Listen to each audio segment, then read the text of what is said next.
ہم اکثر دیکھتے ہیں کہ ہمارے ہاں حفظ کرنے والے بچے اچانک پڑھتے پڑھتے وہ دور ہو جاتے ہیں۔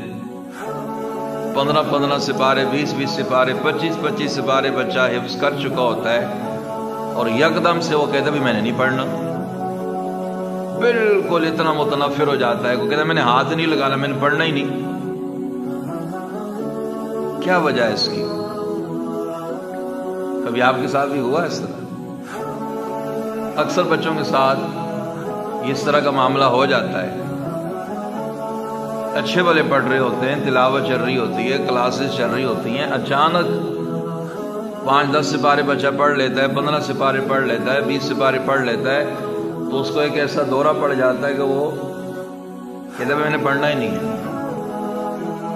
اس طرح کا ایک واقعہ جگہ پیش آیا تو گھر والے ایک عالم تھے، بزرگ تھے، اللہ والے تھے، ان کی خدمت میں چلے گئے اور ان کو جا کر ساری کارگزاری سنائی کہ یہ صورتحال ہے، یہ مسئلہ ہے۔ اچانک پڑھتے پڑھتے بچہ کہتا ہے میں نے نہیں پڑھنا، کہتا میرا دل ہی نہیں لگتا۔ اللہ اکبر کبیرہ۔ حضرت نے دیکھو نا اللہ والوں کی نظر، اللہ والوں کی سوچ دیکھیے۔ اس سے ایک بات تو یہ معلوم ہوتی ہے کہ ان مسائل کا جو حل، اس قسم کے جو معاملات آتے ہیں، ان کا حل گھر والوں کے پاس نہیں ہوتا، ان کا حل اللہ والوں کے پاس ہوتا ہے، علماء کے پاس ہوتا ہے۔ علماء کی صحبت میں جایا جائے۔ ہوتا یہ ہے کہ ہم مسئلے کہیں کے ہوتے ہیں اور پوچھ کہیں سے ہوتے ہیں، پوچھ کہیں سے رہے ہوتے ہیں۔ جہاں کے معاملات ہوں، جہاں کے مسائل ہوں، وہاں سے پوچھا جائے۔ حضرت نے باتوں باتوں میں پوچھا کہ یہ کیا چیز کھاتا ہے؟ کوئی بازار کی چیز تو نہیں کھاتا؟ انہوں نے کہا جی راستے میں آتے ہوئے ایک برگر والا ہے تو اس کے برگر اس کو بڑے پسند ہیں، وہ برگر کھاتا ہے۔ حضرت نے فرمایا بھی عرض یہ ہے کہ تم نے 40 دن تک اس بچے کو بازار کی چیزیں نہیں کھلانی، اور اس کی ماں سے کہیں کہ یہ جو بھی کوئی ڈیمانڈ کرے وہ ماں اسے خود گھر میں تیار کر کے دے، برگر بھی گھر میں بنا کے دے۔ چنانچہ گھر والوں نے عمل شروع کر دیا۔ ابھی کچھ دن گزرے تھے کہ بچہ خود بخود آٹومیٹکلی تیار ہوگا، جی میں نے پڑھنا ہے۔ اچھا بالا ماشاءاللہ مدرسے جانے لگ گیا۔